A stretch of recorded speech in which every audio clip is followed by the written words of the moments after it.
Oh no! Dr. Jeff DIY here. The passenger headlight on my 2007 Prius is out. Let's do a little diagnostic. High beam still works, but fainter. The blinker works. To get access to the light bulb, whoops, there goes that one.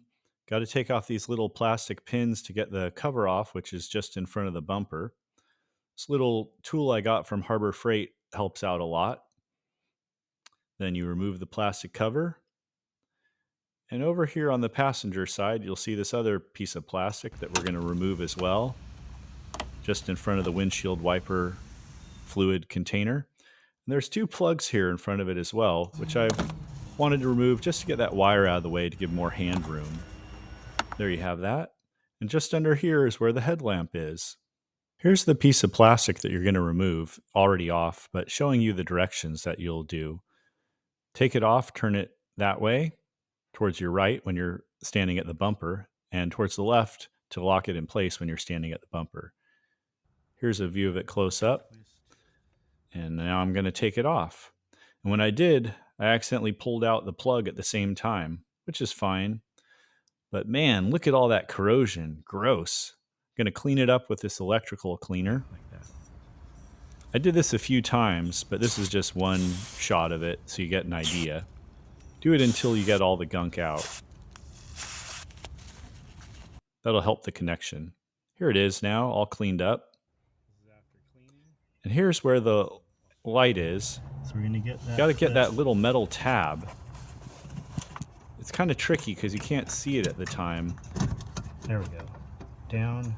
So like I just said, push downward and outward. Then you can pull it back and you'll get that clip out of the way, which will give you access to pull the actual headlamp bulb out.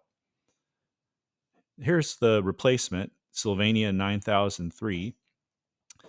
The old one's on the right and the new one's on the left. You can see a slight difference. Here you can see I put a very thin layer of bulb grease on, and I checked it first before putting it back in the car.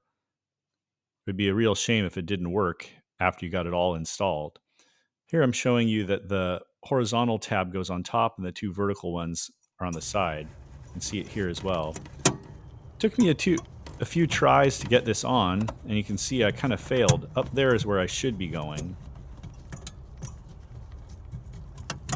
You may have a few tries before you get it, but you'll get it. Here you go, trying again.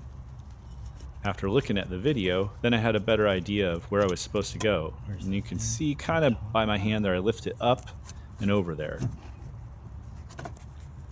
And now it's in place. Wiggle it around a little just to be certain. All right. I tried a few different ways to get this back in place, but I found that I needed to plug it in first, and in order to do that, I fed it through the rubber cap and then plugged it in. When I tried putting the rubber cap on first, I couldn't get the plug through it. So here you have it.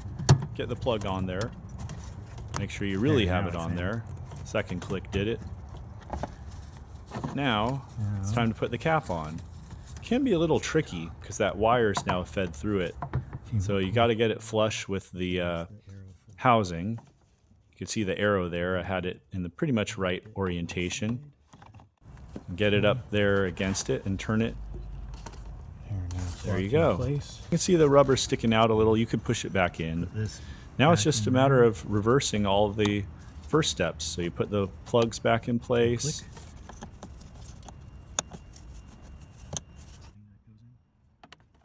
Then you snap this part back in place. Make sure you push down hard. Check and see. Yep, it's in there. Now we put the plastic cover back in, kind of tilt it in and then let it down.